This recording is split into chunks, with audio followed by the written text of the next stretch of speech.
Class 12th political science chapter है हमारा 7वां समकालीन विश्व में सुरक्षा। इसका हम देखने वाले हैं पार्ट 2। देखिए सेकंड पार्ट को बहुत ही ध्यान से आपको देखना है। पार्ट 1 में हमने डिस्कस किया था इंपॉर्टेंट जो भी था। और इससे पहले मैं आपको टेलीग्राम ग्रुप के बारे में बता दूं, आप यहाँ पे जरूर जुड़ जाएं। Class 12th ESP new group, और इसमें 12,000 से ज़्यादा स्टूडेंट हैं। यहाँ पे आपको इंपॉर्टेंट अपडेट मिल जाएगी आने वाले समय में। देखिए लास्ट वीडियो में हमने पढ़ा था कि सुरक्षा का क्या अर्थ है। फिर सुरक्षा की हमने धारणाएं पढ़ी थी, जिसको पारंपरिक और गैर पारंपरिक, या इसको गैर पारंपरिक भी कई जगह पे मिलता है लिखा हुआ, उसका मतलब यही है, ठीक है। इसको गैर पारंपरिक भी हम कह सकते हैं, या फिर इसको हम अपारंपरिक धारणा भी कह सकते हैं, दोनों ही आपका सही है। तो ये जो पारंपरिक धारणा होती थी, इसके अंदर बाहरी सुरक्षा और आंतरिक सुरक्षा पार्ट 1 में हमने पढ़ लिया था। अब देखिए ये जो गैर पारंपरिक धारणा है, इसको भी हम दो हिस्सों में बांट सकते हैं, ठीक है। कैसे बांट सकते हैं? चाहो तो दो हिस्सों में बांट के देख सकते हो, वरना आप एक हिस्से में भी अगर पढ़ोगे तो भी कुछ ही पॉइंट है, और क्वेश्चन यहाँ पे अलग अलग नहीं आता है गैर पारंपरिक वाले में। तो आप अगर आप सिंगल भी पढ़ते हो तो भी आपका सही है, और डबल करके पढ़ते हो, दो हिस्सों में करके पढ़ते हो तो भी सही है, क्योंकि पॉइंट एक जैसे ही बनते हैं। लेकिन इस पारंपरिक धारणा में आपको बाहरी और आंतरिक को अच्छे से समझना है, जो कि मैंने पार्ट 1 में समझा दिया है। चलिए देखते हैं। मान लीजिए आप सुरक्षा की गैर पारंपरिक धारणा या फिर इसकी अपारंपरिक धारणा को दो हिस्सों में बांटते हो, तो वो कौन सा है? यहाँ पे ध्यान से एक बार देखिए। मानवता की सुरक्षा और विश्व सुरक्षा, यानी मानवता की सुरक्षा में हम ऐसे मुद्दों को देखेंगे जिसमें मानवता को नुकसान पहुंचे, ठीक है, इंसानियत को नुकसान पहुंचे। जैसे कि मान लो भूख की वजह से मर रहे हैं लोग, इंसानियत बिल्कुल खत्म सी हो रही है। महामारी आप कह सकते हो, प्राकृतिक कोई विपदा, उससे सुरक्षा, ये सारे पॉइंट इसमें आप रखोगे। लेकिन जहां पे विश्व सुरक्षा की बात आ जाए, वहां पे ऐसे मुद्दे रखने हैं जिससे आज सारी दुनिया ग्रसित है। जैसे नई नई चुनौतियां पूरे दुनिया भर के देशों के सामने आ रही है।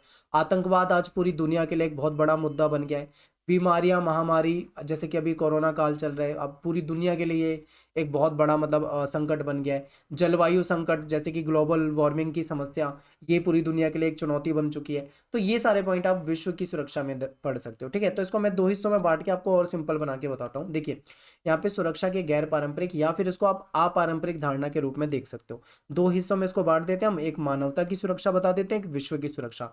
मानवता की सुरक्षा भूख, महामारी, प्राकृतिक आपदा, और विश्व की सुरक्षा में नई चुनौतियां, अकाल, आतंकवाद, महामारी, ग्लोबल वार्मिंग, ऐसे पॉइंट आ जाएंगे। तो ये पॉइंट ही आपको याद रखने थे, बहुत ही सिंपल है, आसान है, ज्यादा बड़ा क्वेश्चन आता नहीं है, आपको इतना ही याद रखना है, ठीक है। शॉर्ट में आएगा, एक नंबर या दो नंबर इस तरीके से पूछे जाएंगे।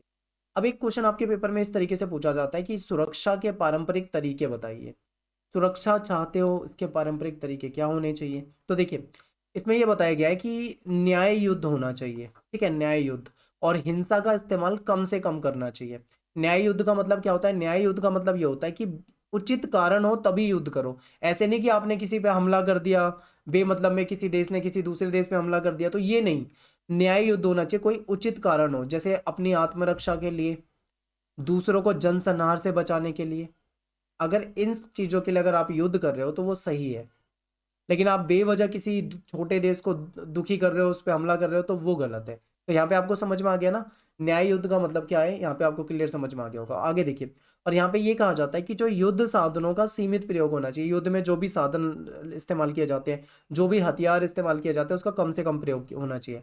और मान लो अगर कोई सेना है जो युद्ध कर रही है, तो ऐसे में जो उसके सामने संघर्ष में जो भी दूसरी सेना है या शत्रु है, मान लो कोई निहत्था व्यक्ति आ जाता है, या फिर सेना दूसरी वाली जो आपके सामने अपोजिट सेना है, वो आपके लिए आपके सामने आत्मसमर्पण कर रही है, तो ऐसे में, या फिर ठीक है, ऐसे में क्या करना चाहिए? शत्रु को मारना नहीं चाहिए, किसी निहत्थे व्यक्ति को मारना नहीं चाहिए, आत्मसमर्पण करने वाली शत्रु को, सेना को मारना नहीं चाहिए, ऐसा न्याय युद्ध में कहा जाता है।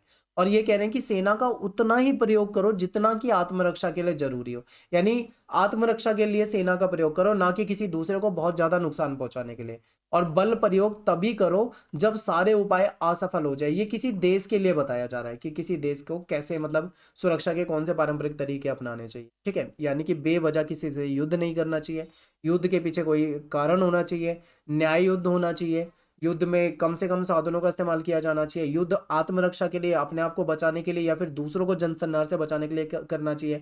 मान लो युद्ध चल रहा है, सामने वाली सेना कह रही है नहीं मैं सरेंडर कर रहा हूँ, सरेंडर करने के लिए सेना तैयार हो जाती है, सैनिक तैयार हो जाते हैं, तो ऐसे में उनको मारना नहीं चाहिए। ऐसी ऐसी बातें आपको बता रखी है, ठीक है। तो ये आपका देखो, ये आपका 4 मार्क्स में ऐसे क्वेश्चन पूछे जा सकते हैं, तो ये पॉइंट आपको याद रखने हैं। अब देखिए आगे और भी कुछ तरीके हो सकते हैं। देशों के बीच में सहयोग हो, विभिन्न देशों के बीच में सहयोग होना चाहिए, ठीक है। हथियार का कम से कम इस्तेमाल, निशस्त्रीकरण करो, हथियार का कम से कम इस्तेमाल करो, और हथियार नए नए बड़े बड़े हथियार ना बनाओ, ठीक है। अस्त्र नियंत्रण करो, एक दूसरे पे विश्वास बहाली करो, विश्वास बनाओ एक दूसरे पे, हथियारों पे नियंत्रण करो, ये सारी चीजें होनी चाहिए, ठीक है। इसीलिए क्या हुआ था इसी के लिए 1972 में एक जैविक हथियार संधि हुई, जिसको BWC, ठीक है, बायोलॉजिकल वेपन्स कन्वेंशन के रूप में हम पढ़ते हैं। और 1992 में एक CWC संधि हुई, जिसको हम रासायनिक हथियार संधि यानी कि केमिकल्स वेपन्स कन्वेंशन के रूप में पढ़ते हैं। और ये BWC जो संधि थी, इसमें 155 देशों ने हस्ताक्षर किए थे, ठीक है। यानी BWC संधि में 155 देशों ने, और CWC संधि जो थी इसमें 181 देशों ने हस्ताक्षर किए थे। ये भी आपको पॉइंट याद रखने हैं। परमाणु अप्रसार संधि 1968 के आसपास की आप पढ़ते हो, इसके तहत भी हथियार को कम करने की बात की गई थी, ठीक है। तो ये पॉइंट भी रखे जा सकते हैं कि किस तरीके से मतलब हम हथियारों को कम करके भी युद्धों को कम कर सकते हैं। एक क्वेश्चन आपके पेपर में सबसे ज्यादा आता है, देखो अगर मैं आपको बताऊं इस पार्ट में, ये जो आप पार्ट 2 देख रहे हो, सेकंड पार्ट, इस पार्ट में जो सबसे इंपॉर्टेंट क्वेश्चन है तो वो ये है, और ये आपका लॉन्ग क्वेश्चन में आएगा, 6 मार्क्स के क्वेश्चन में पूछा जाता है आपसे। और ध्यान रखें ये बहुत इंपॉर्टेंट क्वेश्चन है, पूरी वीडियो में सबसे इंपॉर्टेंट क्वेश्चन ये है, तो इस पे बहुत ज्यादा फोकस करो। खतरे के नए स्रोत, देखिए आज दुनिया भर के सामने खतरे के नए नए स्रोत आ रहे हैं, ठीक है, जो कभी मतलब इतना बड़ा मुद्दा नहीं होता था, लेकिन आज के लिए ये खतरे का स्रोत है। इसमें है आतंकवाद, आतंकवाद से दुनिया के बहुत सारे देश पीड़ित हैं, यहाँ तक कि जो ताकतवर अमेरिका जैसे देश हैं ये भी इससे परेशान है। निर्धनता, बहुत सारे जो विकासशील देशों को अगर हम देखें तो वहाँ पे गरीबी से लोग बहुत ज़्यादा परेशान हैं। महामारियाँ, ठीक है, यहाँ पे टाइपिंग की मिस्टेक है, महामारियाँ हो जाएगा। महामारियों से लोग परेशान हैं। ग्लोबल वार्मिंग, दुनिया भर में पॉल्यूशन बढ़ता जा रहा है, ठीक है, पेड़ काटे जा रहे हैं, पॉल्यूशन बढ़ रहा है, ठीक है। प्रदूषण दुनिया भर के लिए एक समस्या है। आपदाएं, कभी भूकंप आ जाता है, कभी कुछ हो जाता है, कभी सुनामी आ जाती है, ठीक है, इस तरीके की आपदाएं। शरणार्थियों की समस्या दुनिया भर में, जनसंख्या की वृद्धि, एड्स, बर्ड फ्लू जैसी खतरनाक बीमारियां, और आज के समय में तो कोरोना जैसी महामारी जो है, ये भी एक बहुत बड़ी समस्या दुनिया के लिए बन रही है, और ये खतरे के नए स्रोत में आएगी। तो ये खतरे के नए स्रोत है। अब देखिए 6 नंबर में क्वेश्चन आता है मान लीजिए, तो आपको यहाँ पे केवल 6 पॉइंट लिखने हैं, और 6 पॉइंट को एक्सप्लेन कर देना है। आतंकवाद में आप लिख दोगे कि भाई आज के समय में विश्व के सामने आतंकवाद एक बहुत बड़ी समस्या बनकर सामने आया है, और दुनिया भर के देश इस आतंकवाद के खतरे से परेशान हैं। ऐसे में दुनिया भर के देशों को मिलकर इससे लड़ना चाहिए, ठीक है। निर्धनता में आप थोड़ा सा एक्सप्लेन कर सकते हो कि आज दुनिया भर के देशों में, खासकर विकासशील देशों में, गरीबी एक बहुत बड़ी समस्या बन के उभरी है। ऐसे में लोगों को अगर अच्छा से अच्छा रोजगार उपलब्ध कराया जाए, लोगों को जागरूक किया जाए, तो इस समस्या से निपटा जा सकता है। महामारियों में बता सकते हो कि दुनिया भर में जो खतरनाक महामारियां फैल रही है, आप इस तरीके से इन पॉइंटों को एक्सप्लेन कर सकते हो, ठीक है। मैंने आपको एक्सप्लेनेशन बताया है, 2-2 लाइन आप अपनी तरफ से लिख सकते हो, तो इस तरीके से आप यहाँ पे समझ जाओगे। खतरे के नए स्रोत बहुत इंपॉर्टेंट क्वेश्चन है, फिर से बता रहा हूँ आपको, याद रखो इसे। तो इस तरीके से हमारा जो पार्ट 2 था वो खत्म हो जाता है। देखो आप मुझे इंस्टाग्राम पे जरूर फॉलो कर लो, आप मुझे वहाँ पे मैसेज कर सकते हो। अब मुझे टाइम मिलेगा, मैं आपको टाइम निकलते के साथ ही आपको वहाँ पे रिप्लाई करने का प्रयास करूंगा, ठीक है। तो आप इंस्टाग्राम पे एकलव्य स्टडी पॉइंट मेरा यूजर नेम है, आप वहाँ पे जाके सर्च कर सकते हो, और फॉलो कर सकते हो, मैसेज कर सकते हो। तो आज की इस वीडियो के लिए इतना ही। पार्ट 2 हमारा जो था वो खत्म हो गया है। अब पार्ट 3 जो आएगा उसमें बचे हुए टॉपिक मैं आपको सारे करा दूंगा, ठीक है। तो मैं आपको पार्ट में इसलिए करा रहा हूँ ताकि आपको टॉपिक वाइज समझ में आए। ये चैप्टर जो है ये थोड़ा मुश्किल लगता है बच्चों को, इसीलिए मैं आपको पार्ट में करा रहा हूँ ताकि समझ में आए, वरना मैं आपको एक पार्ट में ही पूरा चैप्टर करा सकता था।